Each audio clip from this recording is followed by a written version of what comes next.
possible and I think likely entry of Joe Biden into the presidential race sets up the ultimate conflict, the rematch, the Muhammad Ali versus Joe Frazier rematch of Barack Obama against Hillary Clinton, a rematch of the 2008 struggle, only this time waged by Biden as the proxy for Obama. I think he should be called Bibama, because, well, he's going to be running. In fact, Obama will be running through him for a third term.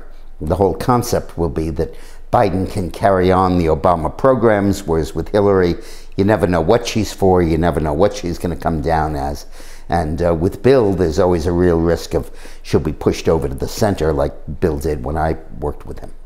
So this sets up the ultimate rematch. And as the campaign progresses, the gulf between Obama and Hillary has to get wider and wider and wider, because Hillary will have no choice. She can't try to be closer to Obama than Biden is. First of all, Obama will probably endorse Biden. And secondly, Biden and Obama will be pushing Hillary away. So she has to criticize them. And the more she criticizes them, the more she distances herself from Obama, and the more she sets up a real contest about Obama and Obama's agenda within the Democratic Party. That's a contest that will be sharpened by a sense of anger and betrayal on the part of the Clintons.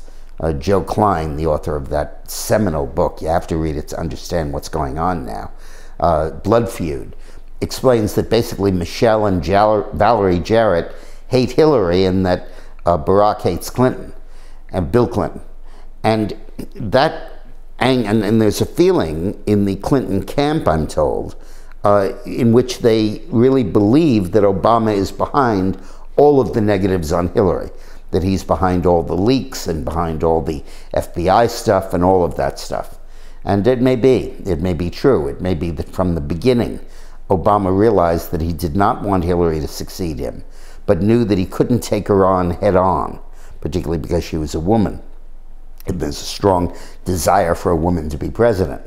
But that what he could do is leak on all the stuff that she's doing of emails and that stuff and undermine her, realize that she would then lie about it and compound the felony and make it worse and worse because of who she is and how she operates, and that then there would be a demand for an alternative, and Biden would step forth not as an act of ambition, but as an act to save the Democratic Party from certain defeat that would happen if Hillary were the candidate, and that Obama set all of this in motion.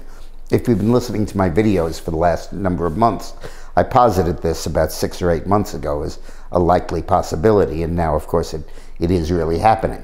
But this dichotomy between Obama and Hillary will widen and will increasingly divide the Democratic Party.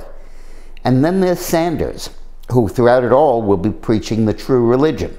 After all, Obama, the problem with that is that Biden and Obama will have very little new to offer. And when you look at the magnitude of the damage Obama has done to our country, what else can he possibly do?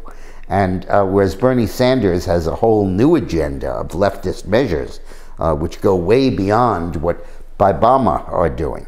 And Sanders, I think, has a real viability in that race and becomes a tough three-way contest.